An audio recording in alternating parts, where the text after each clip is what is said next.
الحمد للہ رب العالمین، صلاۃ والسلام علی رسول النبی الکریم وعلی آلہ واصحابہ اجمعین۔ الحمد للہ الذی ہدانا لہذا وما کنا لنہتدی لولا ان ہدانا اللہ۔ رب اشرح لی صدری ویسر لی امری واحلل عقدۃ من لسانی یفقہوا قولی، آمین یا رب العالمین۔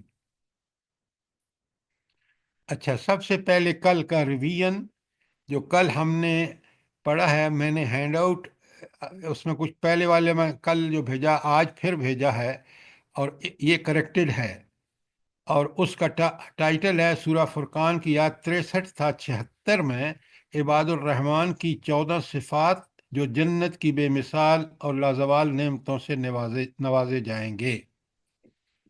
جس میں یہ صفات ہوں گی وہ جنت میں جائے گا، اور چاہے اس کا نام عبد الرحمن ہی کیوں نہ ہو، اگر ان صفات سے خالی ہے تو وہ جنت میں نہیں جا سکے گا۔ اب مجھے آپ یہ بتائیں کہ میں نے کل بھی آپ کو بتایا تھا کہ یہ جو مکی صورتوں کے آخر میں ایک بہت بڑی نصیحت ہوتی ہے نبی کریم صلی اللہ علیہ وآلہ وسلم اور صحابہ اور صحابیات کو اس وقت اور قیامت تک کے آنے والوں انسانوں کے لیے۔ اب یہاں بتا دیا خلاصہ کہ یہ ہے وہ 14 صفات جو بندہ اپنے، تو کیوں یہ یہاں جب اس کا ذکر آیا ہے سورہ فرقان کے آخر میں، تو فہم قرآن کا مطلب کیا ہے؟ ان آیت کے حوالے سے مجھے بتائیے،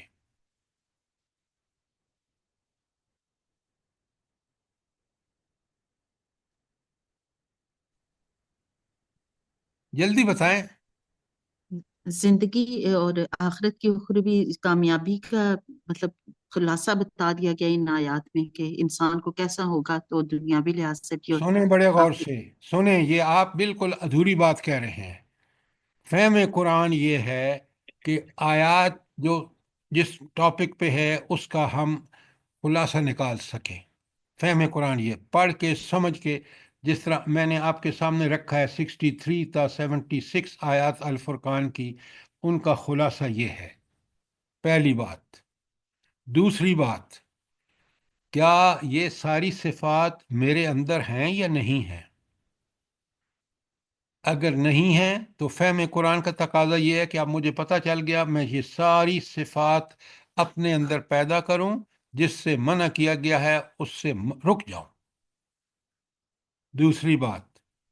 تیسری بات، اسی کی دعوت، یہ چیزیں جو میں نے سمجھ لی ہیں، اگر یہ ہم نہیں اپنائیں گے تو ہم بہترین انسان نہیں بنیں گے۔ باپ ہے تو ان صفات کے بعد وہ بہترین باپ ہے، خامند ہے تو بہترین خامند ہے، بیوی ہے تو ان صفات سے جو آراستہ ہے بہترین بیوی ہے۔ اسی سے جب معاشرہ تشکیل پاتا ہے تو وہ معاشرہ رش کے جنت بن جاتا ہے۔ یہ ہے فہم قرآن، اور یہ ہے اس کا شارٹ خلاصہ۔ کوئی سوال؟